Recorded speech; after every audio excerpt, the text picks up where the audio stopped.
Hi guys. This is a brief explainer for the journal entry assignment.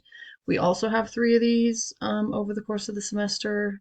What you'll be doing basically is writing a 500 word like brainstorm, right? But like a researchy type of brainstorm. So I want you to, it doesn't have to be formal, right? It doesn't have to use like super academic or even like you can use conjunctions, you can use I statements, stuff like that.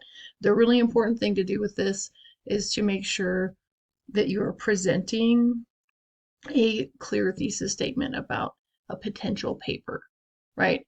And additionally, including, right, a scholarly article or two, right? I would really wouldn't go over two, but make sure you do at least one and talk about how you would use that article, right?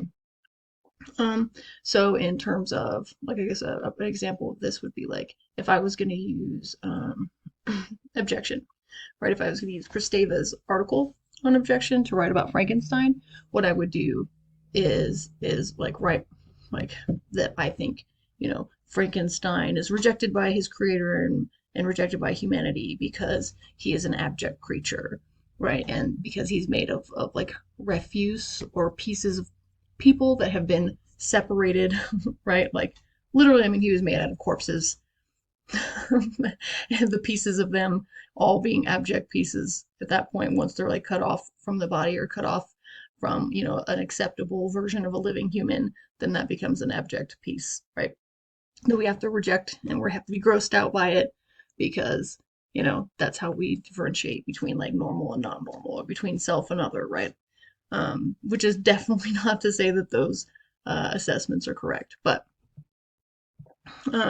so I would include like a statement like I'm going to use Julia Kristeva's piece on objection to right prove that Frankenstein's existence as a bunch of like disembodied uh, mutilated pieces is the real problem, and that he could even be technically aesthetically beautiful, but the fact of him being abject pieces is the real thing that freaks everybody out, right?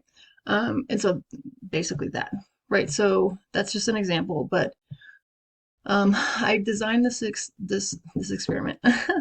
I designed this assignment so that you guys would do the bibliography and then do the journal. And the idea was that you could kind of double up and like whatever it was that you wrote about for the bibliography, then you could then use for the journal as well. You don't have to, right? If you are sick of the article that you wrote about for the bibliography and you find something else that would maybe work for a paper idea a little bit better, you can use something else in this. It just makes it a little bit more work.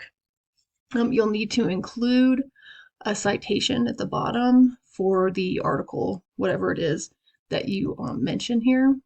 And again, be really clear about what the article says and how you think that the article would potentially help you with like a research or argumentative paper. And that's it. That's it. And the goal here is basically to get you guys thinking about these texts, like that sort of like taking that next step in your critical thinking about them, and also preparing you for the actual final paper, so that you have kind of like a collection of ideas by the time we get there.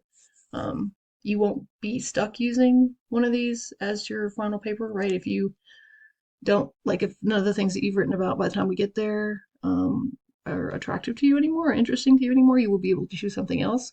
But this makes it really easy because it gets some like advanced kind of critical thinking done, and it gets some research done. So that is the purpose of that. It says Friday, but it's not actually due until Saturday at midnight due to the hangups with the module this week. And if you have any questions, let me know.